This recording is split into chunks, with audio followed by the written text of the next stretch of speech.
welcome back to Alan Wall's Photography. I am Alan, and today's video is short and weird.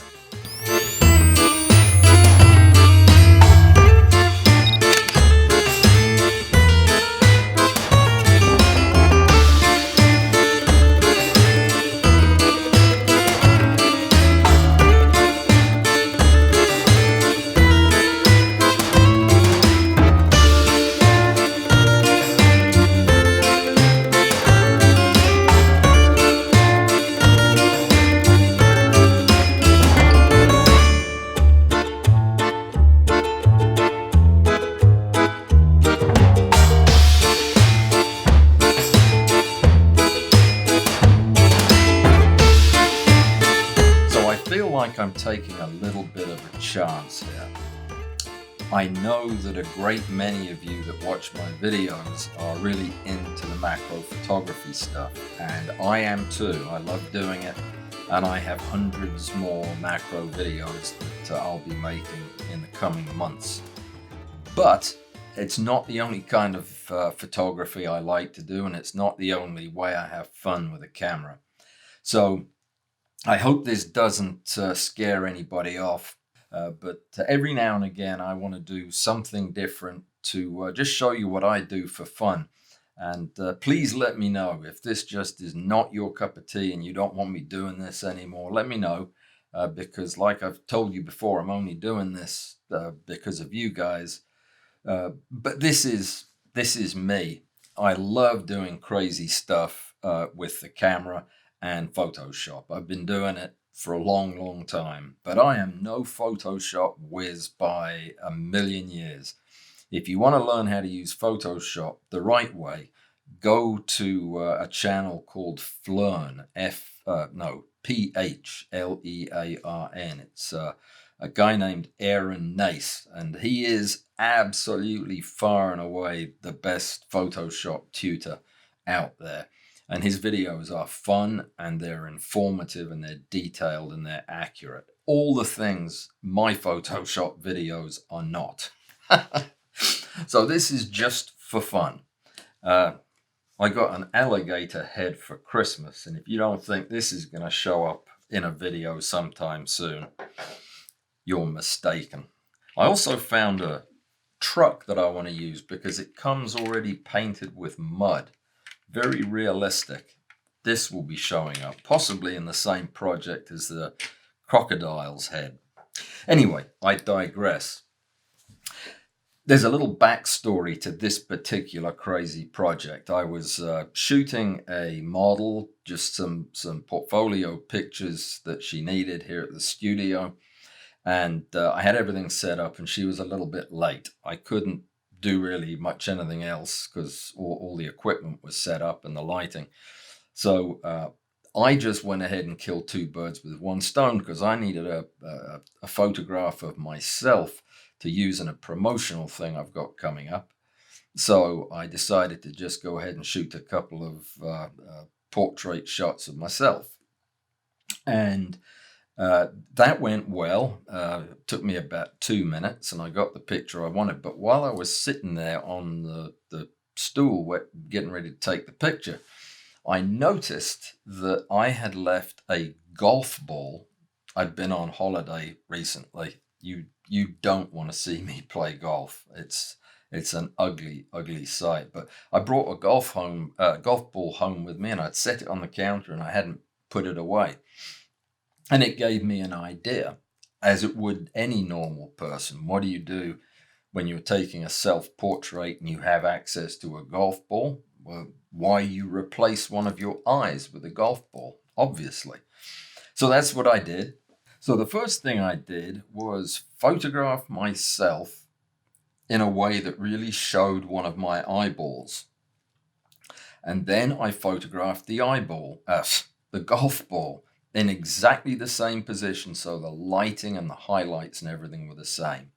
I selected both images and went to Edit In, Open as Layers in Photoshop, and you'll see why I wanted to open them that way, because they were going to be superimposed on one another. So it takes a minute or two In fact, it went very quickly for a change, and both of the images opened up as separate layers in Photoshop. All right, so the first thing that I needed to do was make absolutely sure that the highlights on my eye, the eye that would be remaining, and the highlights on the golf ball were in exactly the same space. So you can see on my eye there are two. There's a big soft box and then a narrow soft box. And looking at the golf ball, you have both. There's the big soft box and there's the smaller narrow soft box. So we know that the position of the eyeball relative to the, I keep saying eyeball, the position of the golf ball relative to the eyeball is exactly the same. So that will make for a believable composite, I hope. So the next step was to go to transform. You can hit Command T, Command T, free transform, because what I needed to do was make the golf ball smaller, because a golf ball is quite a bit bigger than an eyeball. And I didn't want it to be unrealistic, did I? So I shrunk the image down until I thought I was pretty close. Then I lower the opacity so that I can see the picture in the background, position the golf ball right over my eyeball, and just kind of, eyeball it. And still a bit too big, so I shrink it down just a little bit more. I'm holding the shift key when I bring that corner in so that it maintains its proper perspective. And then I'm happy with that. And also I look really closely here to make sure that where my skin ends, there's no place that doesn't have golf ball in it, and there isn't. So all of the golf ball is covered, so I won't have a golf ball edge to have to deal with, and my fingers will not be in the image. So that's it positioned the way I want it. Now the next step is pretty obvious, I would imagine. I need to add a mask. Now what I want to do is hold Option when I add the mask so that I'm adding a black mask that's going to hide that whole layer.